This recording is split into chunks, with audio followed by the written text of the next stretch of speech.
2023 का first paper पढ़ लिया। और अगर ये आप वीडियो नहीं देखे हैं तो उसे भी जाके देखिए, उसमें 40 क्वेश्चन हैं जो 2023 में आए थे। अब इसका सेकंड पेपर है 2023 में, जो है इनकम टैक्स या आपके जितने भी पेपर हैं वो सब दो पेपर में हुआ करता था, इसलिए फर्स्ट पेपर और सेकंड पेपर। तो आप फर्स्ट पेपर अगर नहीं पढ़े हैं तो जो है मेरे चैनल पे जाइए और वहाँ से फर्स्ट पेपर पढ़ लीजिए। अब हम लोग पढ़ेंगे सेकंड पेपर, और दोनों पेपर मिला के 80 क्वेश्चन आप पढ़ेंगे तो उम्मीद करिए कि 10-15 क्वेश्चन तो आपको इसी पेपर से मिल सकता है। ठीक है, फिर इसके बाद आपको हम 2024 का और 2025 का भी पेपर पढ़ाएंगे। ठीक है, तो उसको पढ़ने के लिए आपको मिलता रहे, चैनल को सब्सक्राइब कर लीजिए। सब्सक्राइब करने में कोई पैसा नहीं लगता है, बस सहयोग हो जाता है और थोड़ा सा वीडियो बनाने में प्रोत्साहन मिलता है, बाकी और कोई विशेष बात नहीं है। आइए शुरू करते हैं। गोरखपुर विश्वविद्यालय का ये पेपर है। पहला क्वेश्चन है कि which of the following is not a capital gain, capital asset, इनमें से कौन सी पूंजी संपत्ति नहीं है। ठीक है बच्चों, तो stock in trade, car, personal use और हाउस और फर्नीचर, ये तीनों ही जो है कैपिटल की मीनिंग में नहीं आता। जो है सेक्शन 45 में जो कैपिटल की मीनिंग, कैपिटल एसेट की मीनिंग दिया गया है, उसमें कहा गया है कि इनको छोड़ करके, यानी कि any assets movable or immovable, tangible or intangible, ये सब जो है लैंड, बिल्डिंग, प्लांट, मशीनरी, ये सब जो है कैपिटल एसेट में आते हैं। Exclude stock in trade, stock in trade किसे कहते हैं? जो माल हम बेचने के लिए रखे होते हैं, तो हमारी संपत्ति थोड़ी होती है। ठीक है, वो तो स्टॉक होता है। उसके बाद व्यक्तिगत उपयोग के लिए अगर आपने कार रखा है तो वो पूंजीगत संपत्ति नहीं मानी जाती है। इसी तरह से टेलीविजन, वीसीआर, मोबाइल, ठीक है, ये सब जो भी पर्सनल। लेकिन अगर आपने पर्सनल यूज के लिए ज्वेलरी रखा है, नाक का नकुल्ला, कान का बाली है कि नहीं है, गले का हार, ठीक है, हाई रिंग सेरेमनी वाला रिंग, ये सब है, ये किसी भी प्रीशियस स्टोन का बना है, चाहे वो सोने का हो, चांदी का हो, प्लेटिनम का हो, डायमंड हो, या कोई भी प्रीशियस स्टोन जो ज्योतिष में बताया जाता है कि ये नीलम है, पोखराज है, तो ये सारे पत्थर भी के बने हुए, चाहे आपके कपड़े के रूप में कपड़े में जड़े हों, चाहे आपके घर में रखे हों, चाहे किसी भी रूप में हो, वो कैपिटल एसेट माने जाते हैं, भले से वो पर्सनल यूज की। बाकी जो पर्सनल यूज की चीजें हैं वो जो है कैपिटल एसेट नहीं माना जाता है। फिर उसके बाद फर्नीचर, घरेलू फर्नीचर है, घरेलू है, दुकान में रखा है तो नहीं, घरेलू है तब जो है वो कैपिटल एसेट नहीं है, यानी उपरोक्त सभी जो है कैपिटल एसेट नहीं है। अगला क्वेश्चन है capital gain arise on, capital gain कब एराइज होता है? ठीक है, गेन कब आता है? जब आप एसेट को ट्रांसफर करते हो, जब तक बेचोगे नहीं तब तक जो है उस पर प्रॉफिट नहीं होगा, और जब प्रॉफिट नहीं होगा यानी गेन नहीं होगा तो इनकम टैक्स का कंप्यूटेशन नहीं होगा। ठीक है, आपके पास प्रॉपर्टी रखा हुआ है तो उस पर पहले लगता था वेल्थ टैक्स, जो 2017 में खत्म कर दिया गया। ठीक है, अब वेल्थ टैक्स भी नहीं लगता है, नहीं तो 1% के रेट से वेल्थ टैक्स लगता था। तो जब आप एसेट को बेचोगे, यानी कि पूंजी संपत्ति का स्थानांतरण या ट्रांसफर, इनकम टैक्स में ट्रांसफर शब्द का प्रयोग किया गया है, जिसमें आपका सेल, एक्सचेंज, ये सब कुछ इसमें सम्मिलित होता है। जब ये चैप्टर आप डिस्क्रिप्टिव पढ़ोगे, वैसे अगर चैप्टर पढ़ाने लगूंगा तो बहुत लंबा वीडियो हो जाएगा। अगला है cost inflation index for the financial year 21-22। तो देखो बच्चों, ये 21-22 का है, ठीक है, और हमारा फाइनेंशियल ईयर कौन सा है? 25-26 है। ठीक है, ठीक है, और असेसमेंट ईयर 25-26 है और फाइनेंशियल ईयर 24-25 है, तो मैंने दोनों ही दे दिया। ठीक है, 24-25 में कास्ट इन्फ्लेशन इंडेक्स 363 था, याद रहेगा, याद रखना पड़ेगा। 24-25 भी पूछ सकता है और 25-26 भी पूछ सकता है, तो इसलिए हमने दोनों यहाँ पर लिख दिया 363 और 376। ठीक है, 25-26 का 376 रुपया। ये कास्ट इन्फ्लेशन इंडेक्स क्या होता है? ये जब लॉन्ग टर्म कैपिटल गेन का कंप्यूटेशन किया जाता है, ठीक है, तो उस समय जो बिजनेस का सामान्य नियम ये होता है, जैसे मान लीजिए 1990 में आपने गोल्ड खरीद लिया, उस समय गोल्ड सस्ता था, आज बहुत महंगा है। ठीक है, लेकिन उस समय का रुपया भी तो बहुत महंगा था, 100 रुपये की वैल्यू जो उस समय थी, आज 100 रुपये को वैल्यू नहीं है। तो उसके लिए महंगाई के हिसाब से उसको इन्फ्लेटेड करके, और प्रेजेंट जो आपका असेसमेंट ईयर होता है, यानी फाइनेंशियल ईयर, गत वर्ष जिसपे आप कमाते हो, उस पे प्राइस को लाते हैं, और फिर जो है सेल कंसिडरेशन में से कॉस्ट ऑफ इक्विजिशन, यानी इंडेक्सेड कॉस्ट ऑफ इक्विजिशन माइनस करते हैं, उसके बाद जो आता है वो लॉन्ग टर्म एसेट होता है। इसका प्रयोग होता है long term capital gain computation करने में। एक प्रश्न ये भी हो सकता है कि cost inflation index use for computation of long term capital gain. Next question है बेटा, capital gain on depreciable assets will be, अगर कोई ह्रास योग्य संपत्तियां हैं, ठीक है, तो आप सेक्शन 32 में पढ़े हुए हैं कि जो डिप्रिसिएशन लगता है वो लगता है WDV पर, WDV रिटर्न डाउन वैल्यू। अब रिटर्न डाउन वैल्यू कैसे आता है, तो जो प्रत्येक वर्ष का एसेट की कॉस्ट होती है उसमें से हम डेप्रिसिएशन माइनस कर देते हैं और उसके बाद जो आता है वो होता है WDV, रिटर्न डाउन वैल्यू। यानी जब प्रत्येक वर्ष हम डेप्रिसिएशन घटा दिए तो वो जो एसेट आई वो करंट प्राइस पे हो गया, ठीक है। यानी आज के डेट में साल भर यूज किया, साल भर का डेप्रिसिएशन लग गया, ठीक है, और उसकी वैल्यू कम हो गई। तो जब उसकी वैल्यू कम हो गई तो जो वैल्यू है करंट हमारे ईयर का है ना, तो उस कंडीशन में जो इसको सेल करने से यानी कि हरास योग्य संपत्तियों को सेल करने से जो कैपिटल गेन होता है वो होता है शॉर्ट टर्म कैपिटल गेन। कौन सा होता है? Short term. STCG का मतलब हुआ शॉर्ट टर्म कैपिटल गेन। देखो लॉन्ग टर्म शॉर्ट टर्म का बंटवारा किया गया कि अगर कोई एसएससी 36 महीने या उससे ज्यादा कोई पूंजी संपत्ति अपने पास रखता है तो वो लॉन्ग टर्म कही जाती है, 36 महीने से ज्यादा, और 36 महीने तक रखता है तो वो शॉर्ट टर्म होती है। अब अगर मान लीजिए वो सिक्योरिटी के रूप में है और स्टॉक एक्सचेंज में लिस्टेड है तो 12 महीने तक अपने पास रखता है तो शॉर्ट टर्म, और मोर देन 12 मंथ होता है तो लॉन्ग टर्म। और अगर वो स्टॉक एक्सचेंज में लिस्टेड नहीं है तो 24 महीने तक अपने पास रखता है तो शॉर्ट टर्म, और 24 महीने से ज्यादा रखता है तो लॉन्ग टर्म। अब यहाँ पर क्या है कि एक ही वर्ष में डेप्रिसिएशन आपने घटा दिया तो ये हमेशा 36 महीने से कम ही होगा, या तो 12 महीने से भी कम होगा। तो इसलिए इस पे जो पूंजी लाभ होगा वो हमेशा कौन सा होगा? Short term capital gain. आगे बढ़ते हैं, संक्षिप्त में आपको हमने बताया है। फिर है exemption under section 54 is available. देखिए अंडर सेक्शन 54 54 ये जो है इंडिविजुअल एसएससी लिखा है, ये पढ़ा पा रहा है क्या? पढ़ा पा रहा है आप लोगों? ठीक है। धारा 54 की कर मुक्ति किनको मिलती? सभी करदाता को, एक व्यक्ति करदाता, एक व्यक्ति म्यूचुअल करदाता और हिंदू अविभाजित परिवार। तो अंडर सेक्शन 54 की जितनी भी कटौतियां हैं उनमें एक आध कटौती, ठीक है। जैसे देखो section 54 B, section 54 F, section 54 G, ऐसे कई सेक्शन है, ठीक है।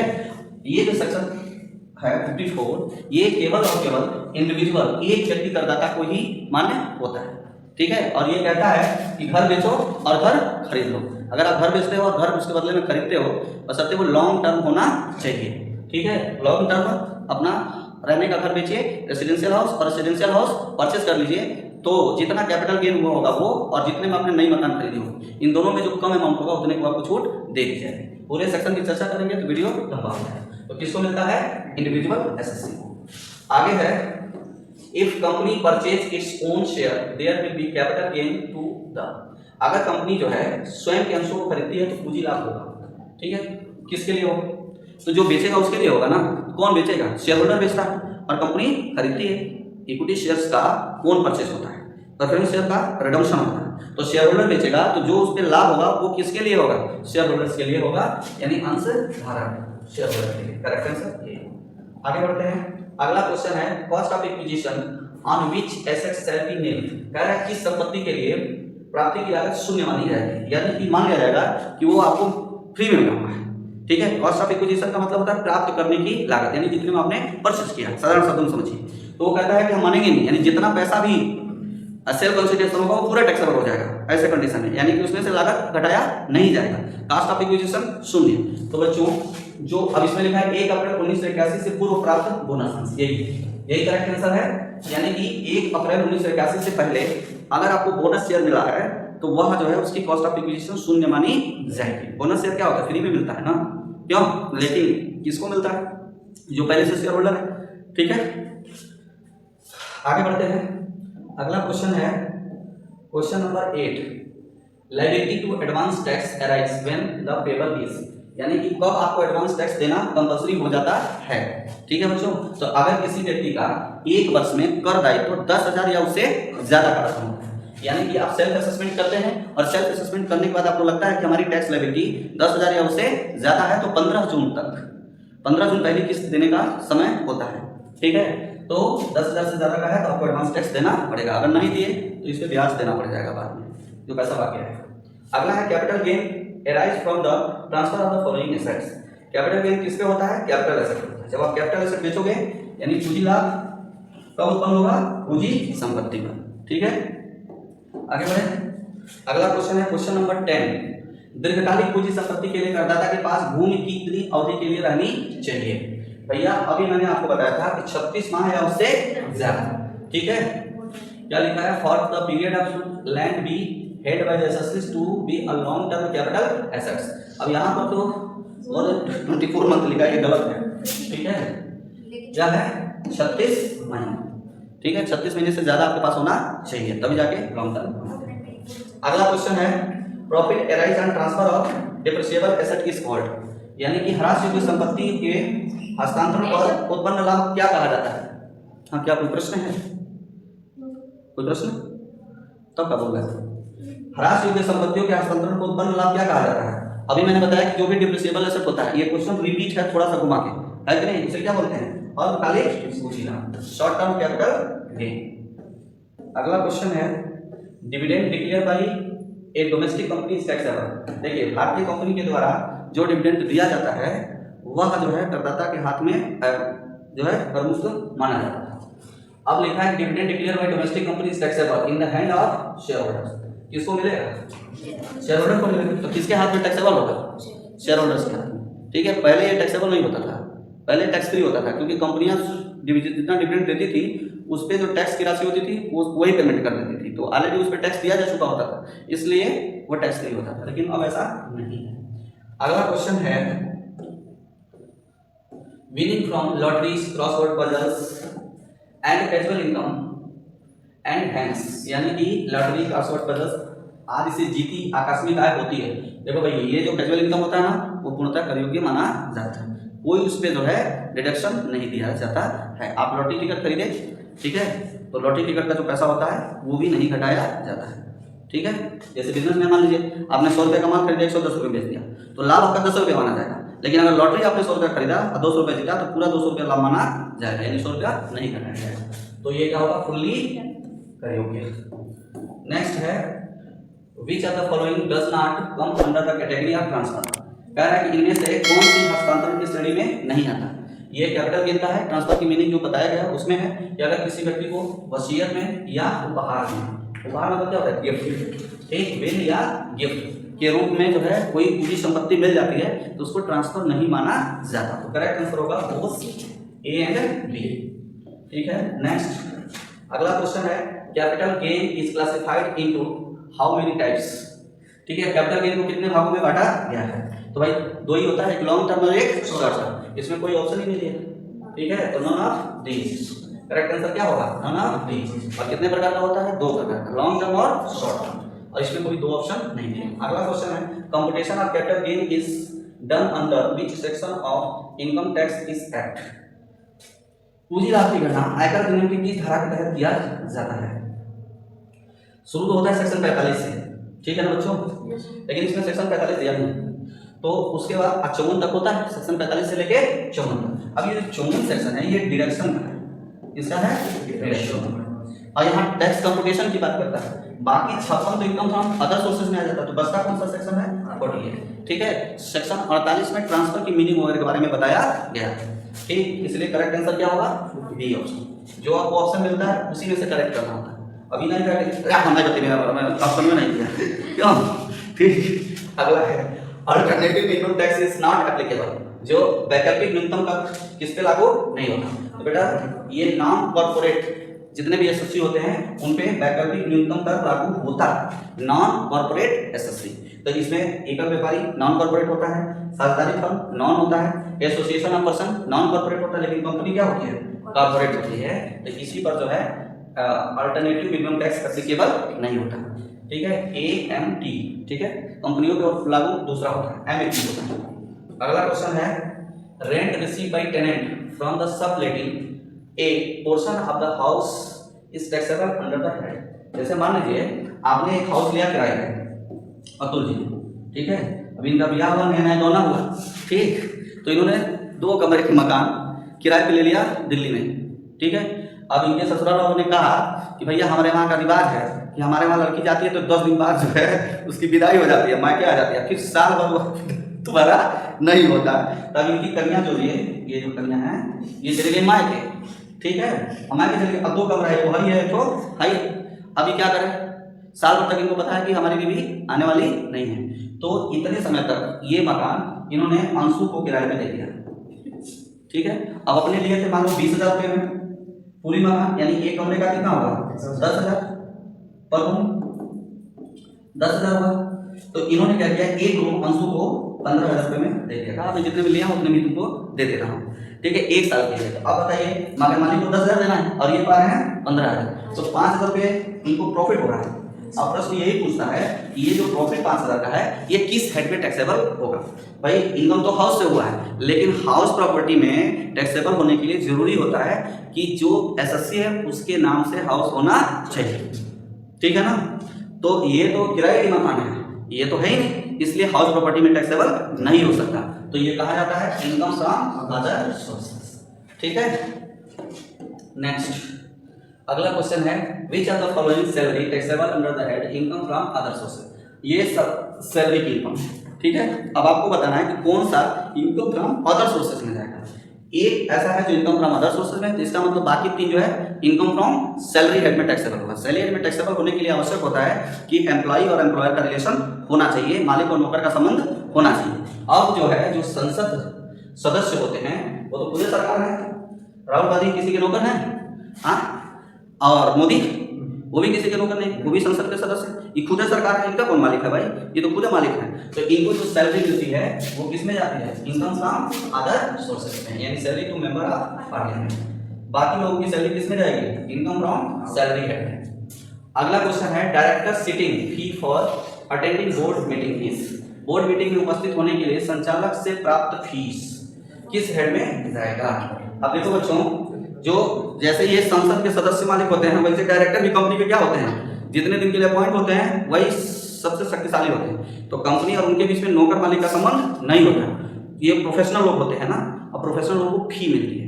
अब मान लीजिए मैं टीचर हूँ, आपको पढ़ा रहा हूँ, या मैं कहीं ट्यूशन पढ़ाने लगा, तो हम उसके बदले में सैलरी थोड़ी मिलती है, हमको फी मिलती है, हम उनके वहाँ नौकर थोड़ी हो जाते हैं। डॉक्टर से आप इलाज कराते हैं तो डॉक्टर आपका नौकर थोड़ी हो जाता है, क्यों, तो फी है, तो फी सैलरी हेड में नहीं जाता। किसमें जाएगा, इनकम फ्रॉम अदर सोर्सेस में, सी ऑप्शन सही है। अगला क्वेश्चन है बेस्ट जजमेंट असेसमेंट किस सेक्शन के अंतर्गत होता है। तो बेस्ट जजमेंट असेसमेंट जो है बच्चों सेक्शन 144, ठीक है। ये बेस्ट जजमेंट असेसमेंट कब होता है, बेस्ट जजमेंट असेसमेंट तब होता है जब एसएससी सेल्फ असेसमेंट ठीक से नहीं किया होता। असेसिंग ऑफिसर को लगता है कि यह व्यक्ति या तो इनकम टैक्स रिटर्न फाइल नहीं किया, ठीक है, उसमें भी 2 होता है, एक कंपल्सरी हो जाता है और एक जो है विवेकी होता है, मतलब उसके विवेक के आधार पे होता है। तो अगर SSC income tax return file नहीं करता है या फिर कोई नोटिस वगैरह मिलता है उसका सही से जवाब नहीं देता है सेक्शन 143 के अंतर्गत, तब जो है एसएससी ऑफिसर उस व्यक्ति का असेसमेंट स्वयं कर देता है, मान लेता है कि आपकी इतनी इनकम हुई होगी पूर्व के अनुभव के आधार पर, जिसको कहा जाता है बेस्ट जजमेंट असेसमेंट या एक्स पार्टी असेसमेंट। इसको एक नाम और है एक्स पार्टी असेसमेंट। अगला क्वेश्चन है first instalment of advance tax payable for due to. मैंने बताया था थोड़ी देर पहले 15 जून को जो है क्या होता है, पहला आपको एडवांस टैक्स देना होता है। ऊपर वाला छूट गया। अच्छा अगला क्वेश्चन है pan must be coated when the fixed deposit with a bank exceed. ये तो बच्चे को पता है कितना है, 50 रुपया जैसे लेके जाओ बैंक में जमा करने, ठीक है, या निकालने के लिए, और यूपीआई तो खड़े निकल जाते हैं क्योंकि आजकल केवाईसी हो चुका है इसलिए जरूरत नहीं पड़ती है, लेकिन जब केवाईसी नहीं हुआ था तो हर बार आपको पैन कार्ड लगाना पड़ता था, ठीक है। अभी भी पैन कार्ड का उल्लेख करना पड़ता है जब 50,000 है उससे ज्यादा का होता है। ये तो आप पढ़ी नहीं हो, आगे बढ़े। Question number 24 rectification of mistake in return इस तरह कर विवरणी में त्रुटि शोधन किया जाता है निम्न धारा के अंतर्गत। सेक्शन 154 के अंतर्गत अगर मान लीजिए आपने इनकम टैक्स रिटर्न फाइल किया और बाई मिस्टेक आपसे कुछ गलती हो गई तो आप दोबारा उसको ठीक करना चाहते हो, तो इसलिए व्यवस्था किसमें किया गया है, सेक्शन 154 में। अगला क्वेश्चन है for an individual having income from salary और family pension and interest the prescribe form, यानी कि एक व्यक्ति जिसकी वेतन आय अथवा पारिवारिक पेंशन या ब्याज से इनकम अगर होती है तो उसे कौन सा आईटीआर फाइल करना होता है, तो उसमें होता है ITR first, income tax written first. जब आप भी चाहो अपना भरते हो मोबाइल से, ठीक है, इनकम टैक्स रिटर्न फाइल करते हो, मैं अपना करता हूँ इनकम टैक्स रिटर्न फाइल मैं इसी से करता हूँ, ठीक है, इसी पर होता है, इसमें फॉर्म 16 की जरूरत पड़ती है। अगला क्वेश्चन है income of A minor child is include in the total. देखिए माइनर चाइल्ड उसे कहा जाता है जिसकी आयु 18 वर्ष से कम हो। अब वो पार्ले जी वाला बच्चा है, ठीक, पार्ले जी वाला बच्चा का मतलब वो पार्ले जी का प्रचार करके और पैसा कमाता है, ठीक, तो अब वो स्वयं कैसे टैक्स भरेगा, तो उसके माता पिता उसके लिए डीम्ड एसएससी माने जाते हैं। पढ़े हैं एसएससी डिफॉल्ट डीम्ड एसएससी पढ़ा है आपने, तो डीम्ड एसएससी उसके माता पिता माने जाते हैं। तो कह रहा है कब जो है माने जाएंगे, यानी कब जोड़ा जाएगा, तो जब बच्चा 1500 रुपया से ज़्यादा कमाता है। ठीक है, लिखा है income from minor child is include the total income, किसकी इनकम में जोड़ा जाता है, पेरेंट्स और इनकम इज ग्रेटर, यानी माता या पिता जिसकी आय करें, जिसकी इनकम जो है ज़्यादा, अगर माता और पिता दोनों, जैसे मान लो हम पति पत्नी दोनों पढ़ाते हैं, तो मान लो क्या पढ़ाती है, तो मेरी इनकम अगर ज़्यादा हुई तो मेरे बच्चे की इनकम मेरे में जुड़ जाएगी, अगर उसकी माता की इनकम ज़्यादा हुई तो उसकी माता की इनकम, और कितने रुपए से ज़्यादा हो तो 1500 रुपये। यहाँ पर ये दिया नहीं है लेकिन मैं बता दे रहा हूँ, 1500 रुपये तक अगर बच्चा इनकम कमाता है तो फिर जो है वो टैक्स फ्री है, तब ना माता की इनकम में जुड़ेगा ना पिता की। 50 रुपया तो बच्चे को चाहिए लॉलीपॉप खाने के लिए, है कि नहीं, 50 रुपया पर डे से ज़्यादा। ये 1500 वार्षिक है भाई, है ना, पर मंथ नहीं है, वार्षिक है। 1500 रुपये से ज़्यादा होगा तो माता या पिता जिसकी इनकम ज़्यादा है उसकी इनकम में जोड़ दिया जाएगा। नेक्स्ट क्वेश्चन है rate of TDS on lottery winning. देखिए कोई भी कैजुअल इनकम होता है उस पर 30% का टीडीएस कट जाता है, यानी कौन बनेगा भूसपति, नहीं सॉरी करोड़पति। ठीक है, कौन बनेगा करोड़पति में, अगर आप 1 करोड़ रुपया जीतते हो तो आपको 1 करोड़ नहीं मिलता है, 30% टीडीएस, और जो इनकम 70 लाख तक हो रही है तो उस पर सरचार्ज भी लागू होता है, और उस पर सेस 4% एजुकेशनल सेस, ये सब घटा उठा के तब आपको पैसे मिलते हैं। तो कहने के लिए तो आप करोड़पति हो लेकिन आपको करोड़ रुपया नहीं मिलता है। ठीक है, वो कैजुअल इनकम के अंतर्गत आता है। Next question, minor income shall be included in the assessee income of, आ गया ये क्वेश्चन भी आ गया, कितने रुपए से ज्यादा होना चाहिए, 1500 रुपए से ज्यादा होनी चाहिए। ठीक है, 1500 रुपए से अधिक है तो माता पिता की इनकम में जोड़ा जाएगा। अगला है loss from speculation business can be set of, अगर आपने सट्टा का व्यापार किया तो सट्टे के व्यापार से जो हानि होती है वो सट्टे के व्यापार के लाभ से ही पूरा किया जा सकता है, नॉन स्पेकुलेशन बिजनेस से नहीं हो सकता, गैर सट्टा व्यापार से नहीं हो सकता। अब अगर मान लीजिए इससे भी नहीं हुआ तो 4 वर्षों तक कैरी फॉरवर्ड कर सकते हैं। कितने वर्षों तक, 4 वर्षों तक, यानी 4 वर्ष आगे तक ले जाके भी आप पूरा कर सकते हैं। ठीक है, सट्टे का व्यापार का पूर्ति किससे होगा, सट्टे से। देखा long term capital loss can be set of from of from, ठीक है, दीर्घकालिक पूंजी लाभ सॉरी हानि, दीर्घकालिक पूंजी हानि होती है तो उसकी पूर्ति केवल दीर्घकालिक पूंजी लाभ से ही किया जा सकता है, अन्य से नहीं। लेकिन अगर शॉर्ट टर्म लॉस हो जाए, मान लो शॉर्ट टर्म कैपिटल लॉस हो जाए तो इसकी पूर्ति जो है लॉन्ग टर्म और शॉर्ट टर्म दोनों से हो सकता है, लेकिन अगर लॉन्ग टर्म है तो उसकी पूर्ति केवल लॉन्ग टर्म से ही किया जा सकता है। और अगर कैरी फॉरवर्ड की बात आती है तो अगले 8 वर्षों तक, कितने वर्षों तक, 8 वर्षों तक आप इसे कैरी फॉरवर्ड कर सकते हो। देखो साथ में आपको और भी बातें बता रहा हूं मैं, वो भी क्वेश्चन आ सकता है। कितने वर्ष तक, 8 वर्ष। आगे बढ़े, loss of card game can be set of, card game मतलब क्या होता है, जुआ पत्ता, है ना, तो वो क्या है, जुआ खेलना लीगल है अपने वहां नहीं है ना, तो अगर ताश के पत्ते एक खेल में हानि होती है तो उसकी पूर्ति किसी से भी नहीं किया जाता है। ठीक है, तो करेक्ट आंसर क्या होगा, नॉन ऑफ दीज।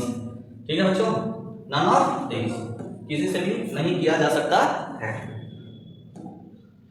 जैसे लॉटरी का नहीं हो सकता, क्रॉसवर्ड पजल्स का भी नहीं हो सकता, जुआ। अब मान लो आपने जो किडनैप करने का ठेका ले लिया, गए किडनैप करने, जिसको किडनैप करने वाले थे वो चिल्लाने लगा मम्मी मम्मी मम्मी मम्मी आ गई, नहीं किडनैप कर पाए, ठीक, तो गाड़ी लेकर भागना पड़ा, तो जो गाड़ी का किराया और आया था वो तो लॉस हो गई। अब अगली बार किडनैप कर लिए तो जो उसकी इनकम होगी, तो इनकम टैक्स तो लीगल और इलीगल इनकम में कोई अंतर करता नहीं, तो क्या जो घाटा लगा था उसकी पूर्ति होगी, नहीं होगी ना। हाँ ठीक है, अगला है losses of speculative business can be set of for the following year, कितने वर्षों तक, अभी बताया था मैंने, 4 वर्षों तक इसे कैरी फॉरवर्ड कर सकते हैं। Long term capital loss can be कितने वर्षों तक, 8 वर्षों तक, इसे कितने वर्षों तक किया जा सकता है, 8 वर्षों तक, ये 4 वर्ष और ये 8 वर्ष। उसी तरह से अगर बिजनेस इनकम है, बिजनेस में लॉस हो जाता है तो इसको भी 8 वर्षों तक आगे ले जाके आप कैरी फॉरवर्ड करके पूरा कर सकते हैं। इनकम फ्रॉम हाउस प्रॉपर्टी में अगर लॉस हुआ तो इसको भी अगले 8 वर्षों तक, एक तरह से सामान्य नियम आप जान लीजिए, स्पेकुलेशन बिजनेस को 4 वर्ष और बाकी जिसको कैरी फॉरवर्ड कर सकते हैं 8 वर्ष। ठीक है, ये एक सामान्य दिमाग में सेट कर लीजिए। अगला क्वेश्चन है डिडक्शन अंडर सेक्शन 80G। देखो भाई, आपका एक चैप्टर है डिडक्शन का जिसमें 80C से लेके और 80U तक के डिडक्शन दिए गए हैं। उसमें जो 80G होता है वो डोनेशन के लिए होता है। दान पुण्य करने पर, अगर आप दान पुण्य करते हो तो आपको इनकम टैक्स में छूट मिलती है। अब उसका नियम है, किसी में 100% मिलता है, किसी में 50% मिलता है, किसी में क्वालिफाइंग अमाउंट का 100% मिलता है और 50% मिलता है। तो ये जो लोग दान करते हैं, आपको दुनिया को जो इनकम टैक्स रिटर्न नहीं फाइल कर रहा है उसको सोचता है कितना दानी आदमी है कि नहीं है? क्यों? लेकिन वो इसलिए दान कर रहा है कि उसको छूट मिल जाएगी। अब किसको दान करना है ये भी बात है। अब गाँव में भंडारा चला दिया तो थोड़ी ना होगा क्यों? तो अगला क्वेश्चन है tax deduction at source is made by, कह रहा है कि टीडीएस कौन काटता है? सोर्स पे कटौती की जाती है किसके द्वारा? भुगतान करने वाले व्यक्ति के। जैसे मान लीजिए बैंक है, बैंक में आपका सेविंग अकाउंट है।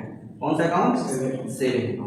अब इसमें आप 10,000 रुपए से ज्यादा का इंटरेस्ट या 10,000 या 10,000 से ज्यादा का इंटरेस्ट आपको मिलता है, तो बैंक वाला क्या करता है, इसके 10% टीडीएस काट के सरकार के खाते में जमा कर देगा। तो ब्याज का भुगतान कौन कर रहा है? बैंक कर रहा है ना, ठीक है। तो वही है ना, भुगतान करने वाला व्यक्ति। टीडीएस कौन काटेगा? जो पेमेंट करने वाला व्यक्ति होगा। तो आपके अकाउंट में 9,000 रुपये ब्याज के रूप में जमा करेगा और 1,000 सेंट्रल गवर्नमेंट को भेज देगा। इनकम टैक्स कौन लेता है? सेंट्रल गवर्नमेंट ना। अगला है the last chain of income tax authority.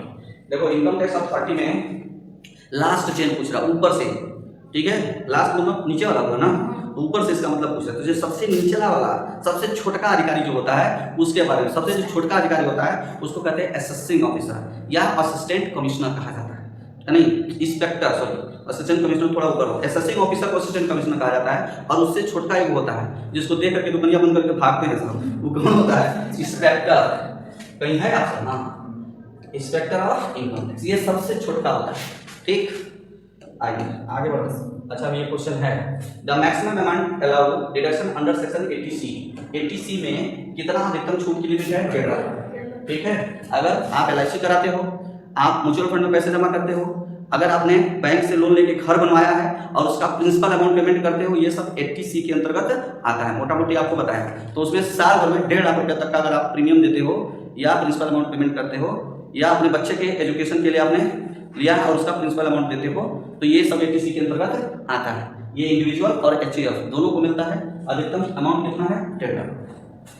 आगे बढ़ते हैं।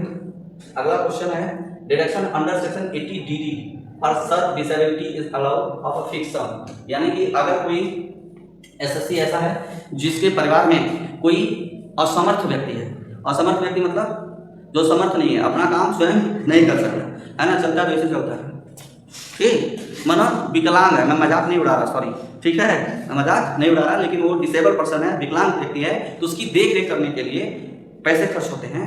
तो सरकार कहती है कि उस विकलांग व्यक्ति को अगर आप देख रेख करते हो तो आपको 1,25,000 रुपये, कोई ऑप्शन है? 1,25,000 रुपये तक की आपको 1 साल में छूट मिलेगा। किस सेक्शन में? 80D। अगला क्वेश्चन है deduction under section 80E is related. 80 किससे रिलेटेड है? होम लोन नहीं है, कंप्यूटेशन होम लोन किससे? 80C में आता है, ठीक। Computer loan, loan purchase electric vehicles, none of this, इसमें कोई ऑप्शन में नहीं दिया। ये किसके लिए होता है? एजुकेशन लोन के लिए होता है, ठीक है। एजुकेशन लोन लिए जो उसका ब्याज पेमेंट करते हो उसके लिए वो कौन सा सेक्शन है? 80E, ठीक है बच्चों। इस ऑप्शन में नहीं दिया, आंसर होगा none of these. Next question है deduction under section 80P is allowed. 80P किसको मिलता है? कॉर्पोरेट सोसाइटी, ठीक है। तो ये जो है आपके कुल second paper 2023 income tax law and practice के 40 क्वेश्चन थे। 40 क्वेश्चन आपने फर्स्ट में पढ़ा है, 40 सेकंड में पढ़ा है, 80 क्वेश्चन है। आप इसे पढ़ लीजिए, एक बार 2 बार पढ़िए, अपने मित्रों में शेयर करिए, ठीक है। और आपको 24 का और 25 का भी पेपर आपको वीडियो मिल जाएगा। वो वीडियो आपको मिल जाए इसलिए चैनल को सब्सक्राइब कर लीजिए, लाइक बटन दबा दीजिए और फिर क्या करिए? शेयर कर दीजिए, है ना। इतना तो बनता है, कुछ लगता थोड़ी ना सब्सक्राइब करने में भाई, ठीक है। आज के लिए बस, राधे राधे।